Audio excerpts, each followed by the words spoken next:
Next key is to get around the right people. This is a key for becoming a self-made millionaire, is get around the right people. Dr. David McClellan at Harvard did studies for 25 years looking into why it is that some people succeeded greatly in life. What he found was as much as 99% of your success in life is going to be determined by what he called your reference group. Your reference group are the people with whom you habitually associate. They're the people that you associate with at work, the people you associate with home, your church, your political party, your social circle. What he found in working with people is that changing a person's reference group totally transformed the way they think. Why? It's because we are like chameleons and we absorb through the skin the attitudes, the opinions, the behaviors, the style of dress, the style of speech of the people with whom we associate most of the time. If you start to associate with winners most of the time, you find that they have a totally different worldview. They're positive, they're upbeat, they're focused, they're learning, they're growing, they're positive at what they're doing, and you start to become like that. We know that our relationships determine 85% of our happiness or unhappiness in life. In other words, if you have bad relationships, personal relationships, they will drag you down worse than a sea anchor. If you work for a bad boss, it'll destroy all your joy in work. If you have one negative coworker, they found that one negative person in an office can cast a blackness over the whole office because of his or her negativity.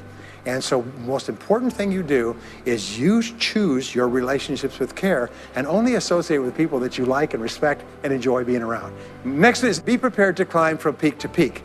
One of the keys to becoming a self-made millionaire is to realize that life is never one continuous train. It's always up and down.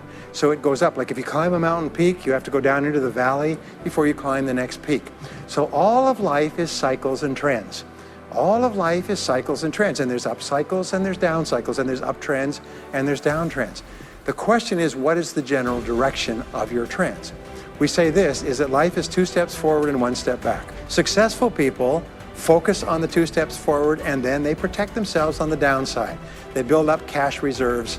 They put in stop loss orders on their stock market. They very carefully watch what they're doing. So they try to maintain that 2 steps up and then make sure that the 1 step back is not so far. And then they want to make sure that this curve is generally upward so that each time there's a step back, they're still further ahead than they were before.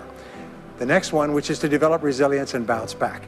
Developing resilience and bouncing back is one of the key qualities of self-made millionaires because, as I said right at the beginning, most things won't work. This is a very interesting point, is that you're going to be knocked down over and over again. And what we know, as my friend Charlie Jones says, is you have to bounce, don't break. And when things go wrong, bounce. And so what I learned many years ago was this interesting technique of what is called mental rehearsal.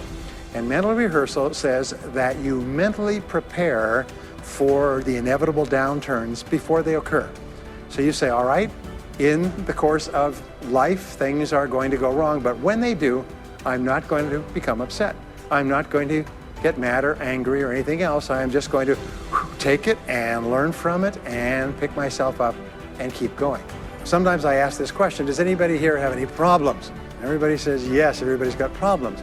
Well, here's the rule, is all of life is a continuous series of problems. They never end. The problems just keep on coming, like the waves of the ocean.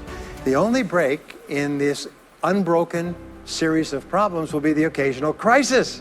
So life will be problem, problem, problem, problem, problem, problem, crisis. Problem, problem, problem, problem, problem, crisis. It's like the waves of the ocean. 6 problems and a crisis, 6 problems and a crisis. Which means that everybody here is either in a crisis right now, has just gotten out of a crisis, or is just about to have a crisis. So what we have found is this, the hallmark of superior people, 30 years of research, is how you respond to a crisis. How you deal with problems and how you respond to a crisis. And what we have found is this, is superior people look for the solution to every problem. They don't allow themselves to become upset and angry. When something goes wrong, they say, okay, what's the solution? And they become intensely solution-oriented. When you have a very intense problem, that stimulates creativity to solve the problem. So what you do is you write and define the problem clearly. If you have a problem, you say, wait a minute, what is my problem? What is it that I'm worried about? And write it down. And the very act of defining a problem clearly often triggers the solution to the problem. One last technique that I want to give you with regard to your major definite purpose. And if you only do these 2 things as a result of our time together, they will transform your life. You've already identified the one goal that can have the greatest positive impact on your life. Now what you do is you take that goal and you write it at the top of a page in the form of a question. And you say, let us say your goal is to double your income. That could have a major impact on your life. You say, what are all the things that I could do to double my income in the next 12 months? Write it as a clear question. Even better, if you're earning $50,000 a year today, write, what could I do to earn $100,000 over the next 12 months? The more specific the question, the better. Then you devote yourself to writing 20 answers to this question.